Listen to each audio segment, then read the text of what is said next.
Hey friends, welcome to my 2016 Sprinter Kelly 3500 170-inch wheelbase.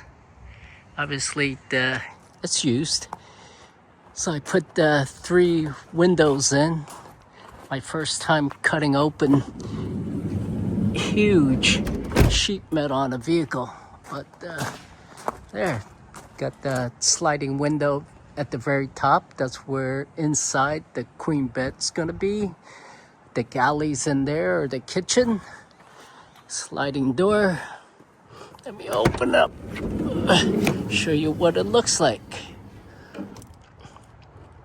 Come on, door. I gotta work on the door. I took some parts off, but right here, this is for outdoor cooking, dining.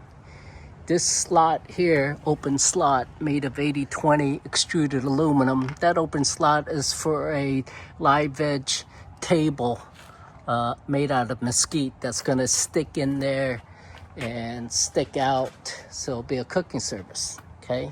This is closed. I got touch-up painting to do, so just built this beautiful stainless steel, polished stainless steel hinges right there, stainless steel screws, everything I use. All right, this is a little tight because I just installed the magnet right there, and this is to the teeth tight. I'm gonna look at installing a gas strut here to help keep this open, but my idea of making this is to access that vital storage space. So could have some pots and pans there, some condiments, cooking stuff, oils and such. So nice access. So just installed this cabinet magnet latch to help keep it closed. Otherwise it'd be rattling going up and down, right? I gotta put trim right there to finish it off. My recycling bag from Wingstop today. Gonna take these straps off. It's too expensive, but I'm gonna wedge this microwave super tight and probably put some bottom foots longitudinal with the microwave from keep it moving, and something on top to keep it in place. But I still may have to use straps to keep it super tight. So 1.5-inch butcher block counter from Lowe's. Got my cutting board, Krause sink. It's 32-inch by 19.5 by 10-inch deep. So beautiful sink. Got my Moen Adler pull-out faucet. Right here is 80/20 extruded aluminum series 10 1x1 inch. Got a rounded edge. Here it's going to be upper cabinet here for the passenger side, and I'm making for the same up to here, shorter, for the driver's side. Right here I'm still undecided. This is a shower pan right there where I'm going to put the shower. Space is so vital. I like to try to keep it open as much as possible, but I don't know if I'm going to be able to do that. I would love to make the shower into a foldable type of thing using stainless steel piano hinge. Maybe go towards the wall, or the wall I would build here if I was to build the wall. But then again, that would defeats the open space. And the idea was to use, just like at hospital, you got your rolling shower curtain. Okay, curtain period. So that's my thought. This is taped off. I just purchased a port window, which is probably like 50 plus pounds, and I'm still thinking about it. It would require cutting a 14-inch diameter hole. I would have to brace it because that solid brass window is super heavy. Okay, let me show you what I'm working on today. Looks like we just had a UPS delivery. Oh, there it is.